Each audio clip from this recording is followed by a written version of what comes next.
নমস্কার। যুক্তি তর্ক সঙ্গে অর্কই আপনাদের স্বাগত। আপনাদের সঙ্গে আমি অর্কপ্রভ সরকার। নেতাজি ইন্ডোর স্টেডিয়ামে অমিত শাহের সভা যারা শুনেছেন তারা নিশ্চয়ই মনে করতে পারবেন শুভেন্দু অধিকারীকে আমার বন্ধু হিসাবে সম্বোধন করলেন অমিত শাহ। और बंगाल विधानसभा में जिनके खड़े होते ही दीदी को डर लगता है, ऐसे हमारे विपक्ष के नेता शुभेंदु अधिकारी जी हमारे राष्ट्रीय এবং বললেন শুভেন্দু অধিকারী যখন কিছু বলতে ওঠেন বিধানসভায় মুখ্যমন্ত্রী ভয় পান, তাহলে হাঁটু কাঁপেন। এই কথা বলার সঙ্গে সঙ্গে নেতাজি ইন্ডোরে উপস্থিত বিজেপির বিভিন্ন স্তরের কর্মকর্তাদের যে হর্ষধ্বনি শোনা গেল তার থেকে একটা জিনিস স্পষ্ট, যে শুভেন্দু অধিকারী তৃণমূল থেকে এসেছেন ঠিকই 2020 সালের 19শে ডিসেম্বর, 5 বছর হয়েছে। শুভেন্দু কিন্তু বিজেপির কর্মী সমর্থক এবং কর্মকর্তাদের একটা বড় অংশের মন জয় করেছেন। আপনি শুভেন্দু অধিকারীর বিরুদ্ধে অনেক অভিযোগ তুলতে পারেন, বিজেপির অনেকে তোলেন, যে টার্নকোট মমতা বন্দ্যোপাধ্যায়ের আঁচলের তলায় রাজনীতি করেছে, তৃণমূল থেকে সব সুযোগ সুবিধা নিয়ে বিজেপিতে এসে এখন ছড়ি ঘোরাচ্ছে।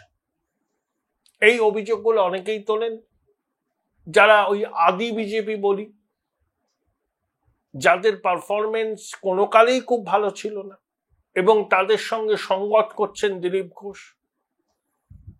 দিলীপ ঘোষের মনে হয়েছে তার যে বর্তমান অবস্থা তার পিছনে দায়ী শুভেন্দু।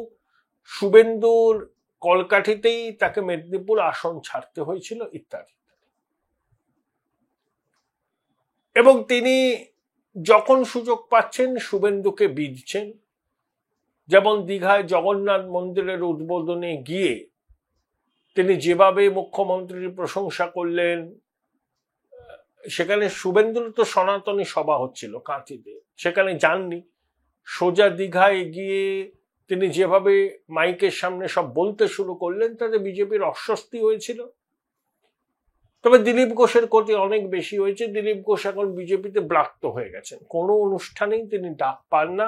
সংঘ এবং বিজেপি নেতৃত্ব বলে দিয়েছে রাজ্য নেতৃত্বকে দিলীপ বাবুকে ডাকার প্রয়োজন নেই, উনি দল থাকতে চাইলে থাকুন, বাড়তি কোনো গুরুত্ব পাবেন না, আর উনি যদি দল ছেড়েও দিতে চান ছেড়ে দিন। ধরে রাখার জন্য দিলীপ ঘোষকে আর বিজেপির পক্ষ থেকে বাড়তি কোনো তাগিদ দেখানো হবে না।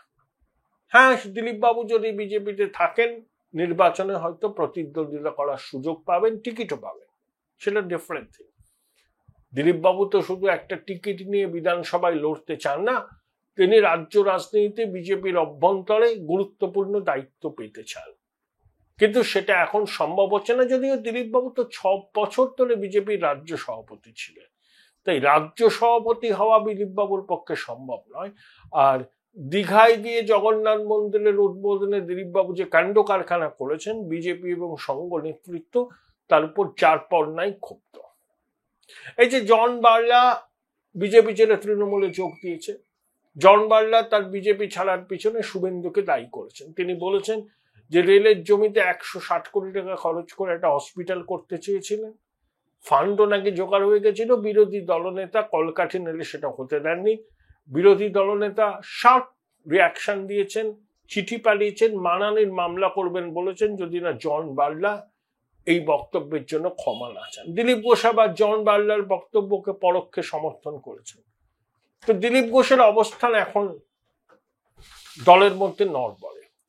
সুকান্ত মজুমদার বিজেপির রাজ্য সভাপতি, দুবারের সাংসদ, কেন্দ্রীয় মন্ত্রী, সুকান্ত বাবু জানেন যে শুভেন্দু অধিকারীর মতো তার রাজনৈতিক অভিজ্ঞতা নেই।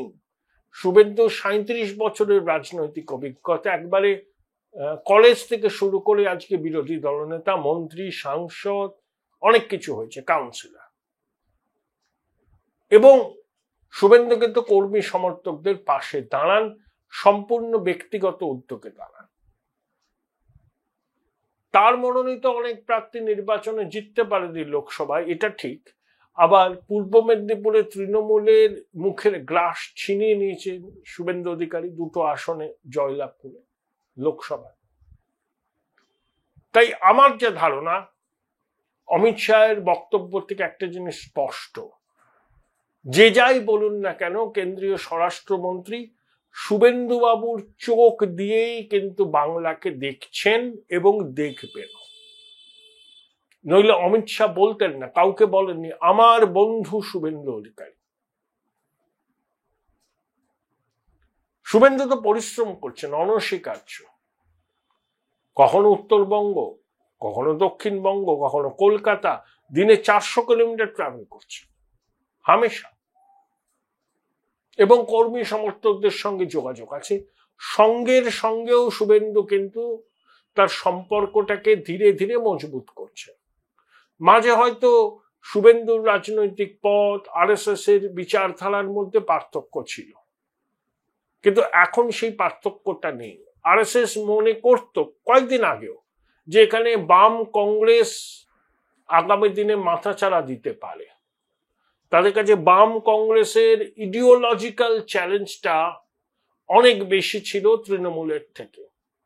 কিন্তু বাম কংগ্রেস যে শূন্য থেকে মহাশূন্যের দিকে যাচ্ছে, বিশেষ করে বামেরা, এটা শুভেন্দু বাবু বোঝাতে পেরেছেন আরএসএস নেতৃত্বকে।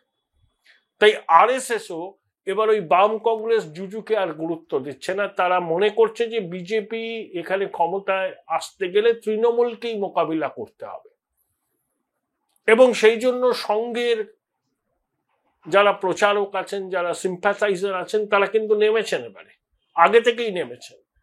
লোকসভা নির্বাচনেও পশ্চিমবঙ্গের সঙ্গভাবে গা ঘামায়নি।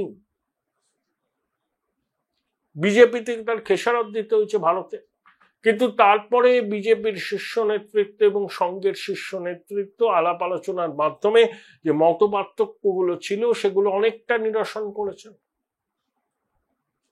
তাই হরিয়ানা, দিল্লি, মহারাষ্ট্রে সঙ্গের প্রচারকরা বিজেপির পক্ষে প্রচার করেছেন, বিজেপি হাতে নাতে ফল পেয়েছে। গুজরাট, মধ্যপ্রদেশ, রাজস্থানের সংঘের যে সংগঠন পশ্চিমবঙ্গে হয়তো সেরকম নয়, কিন্তু পশ্চিমবঙ্গে একদম উড়িয়ে দেওয়ার মতো সংগঠন নয়। বহু জায়গায় আরএসএস নিবৃত্তে কাজ করছে এবং একটা সাংগঠনিক নেটওয়ার্ক তৈরি করেছে। সেই সাংগঠনিক নেটওয়ার্কটা এবার বিজেপির পক্ষে 2026-এর নির্বাচনে ঝাঁপাবে। এবং বাম কংগ্রেস যে আর কোনো থ্রেট নয় বিজেপির কাছে পশ্চিমবঙ্গে, এটা সঙ্গ নেতৃত্ব বুঝেছেন এবং কনভিন্সড হয়েছেন। শুভেন্দু অধিকারী এটা বোঝাতে সক্ষম হয়েছেন যে বাম কংগ্রেসের উত্থান হতে পারে, এই আশঙ্কায় বিজেপি এখনো শক্তিশালী নয়, আচ্ছা তৃণমূল থাক, বাম কংগ্রেস তো আসছে না, এই ধারণাটা আর আরএসএস এর মধ্যে নেই। ছিল কিছুদিন আগেও ছিল, কিন্তু এখন আর নেই। তারা বুঝতে পেরেছেন যে আগামী 100 বছরে বাম কংগ্রেস এখানে কিছু করতে পারবে না, বামেরা পারবে না। কংগ্রেস, তৃণমূল ভেঙে গেলে কংগ্রেসের পালে হাওয়া লাগবে, তখন তো প্রধান বিরোধী দল কংগ্রেস হবে, বামেরা পারবে না, সেটা আলাদা কথা। কিন্তু এই মুহূর্তে বাম কংগ্রেস কোনো থ্রেট নয় আরএসএস এর কাছে, বিজেপির কাছে এই রাজ্যে। তাই বাম কংগ্রেস উঠে আসতে পারে এই আশঙ্কায় বিজেপি স্বাবলম্বী হয়নি। আচ্ছা ঠিক আছে, তৃণমূল থাক, ওদের তো ওরকম ইডিওলজি নেই, they are playing football with ideology. যাই হোক, সমস্যা হলে কেন্দ্রে কখনো সংসদ থেকে ওয়াকআউট করে, কখনো ভোট না দিয়ে, অনেক স্পর্শকাতর বিষয় সংসদে পাশ করাতে, বিল পাশ করাতে আমাদের সহায়তা করবে। Join Indian Institute of Hotel Management now. Right choice, right decision. আর বিজেপিও সেই অর্থে সময় লাগবে। ঠিক আছে, তৃণমূল থাক, বাম কংগ্রেস যেন না আসে, সেই ধারণাটা মুছে গেছে আরএসএস। এবং এর পিছনে ভূমিকা শুভেন্দু বুঝিয়েছেন। এবং বামেদের, কংগ্রেসকে বারবার করে তিনি বলছেন ভোটারদের যে এবারেও যদি তৃণমূল না যায় তাহলে পশ্চিমবঙ্গে কোনো বিরোধী রাজনীতি হবে না এবং হিন্দুরা বিপন্ন হবে। এটা একটা কারেন্সি পেয়েছে। বাম কংগ্রেসের হিন্দু ভোটারদের মধ্যে, তৃণমূলের হিন্দু ভোটারদের মধ্যে বাংলার মাতৃশক্তির মধ্যেও। এবং তাদের একটা অংশের তৃণমূলের প্রতি মোহভঙ্গ হওয়ার পিছনে কারণ আছে দুর্নীতি, স্বজন পোষণ এবং তোষণ। বাংলাদেশ, মালদা, মুর্শিদাবাদ, পেহেলগামের ঘটনা হিন্দুদের একটা করেছে ক্ষেত্রে, এটা বাস্তব, এটা তৃণমূলও জানে।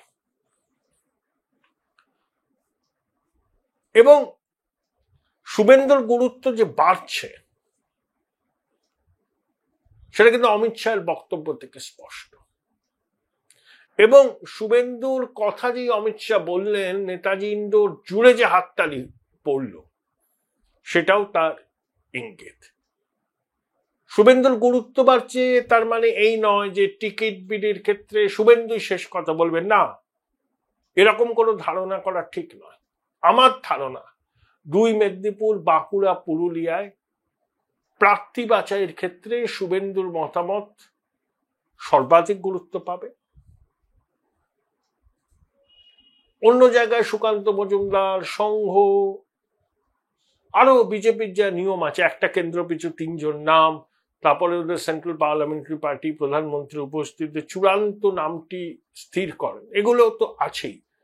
কিন্তু প্রার্থী তালিকা তৈরির ক্ষেত্রে বিশেষত 2 মেদিনীপুর, বাঁকুড়া, পুরুলিয়া শুভেন্দুর মত অন্যদের থেকে বেশি গুরুত্ব পাবে। শুধু প্রার্থী নয়, নির্বাচনের রণনীতি তৈরি করা, প্রচারের কৌশল ঠিক করা, সবার সাথেই কথা বলবেন বিজেপির নেতারা, সুকান্ত বাবু, শুভেন্দু বাবু, অমিতাভ চক্রবর্তী, যারা যারা আছেন পদাধিকারী, পর্যবেক্ষক, সুনীল বানসাল, মঙ্গল পাণ্ডে, অমিত মালভিয়া। কিন্তু বাংলাকে রাজনৈতিকভাবে দেখার ক্ষেত্রে অমিত শাহ এখনো ভরসা রাখছেন শুভেন্দু অধিকারীর উপর। নেতাজি ইন্ডোরে অমিত শাহের শুভেন্দুকে সম্বোধন করার মধ্যে দিয়ে সেই বার্তাটা স্পষ্ট চলে গেছে বিজেপির র্যাঙ্ক অ্যান্ড ফাইলের মধ্যে।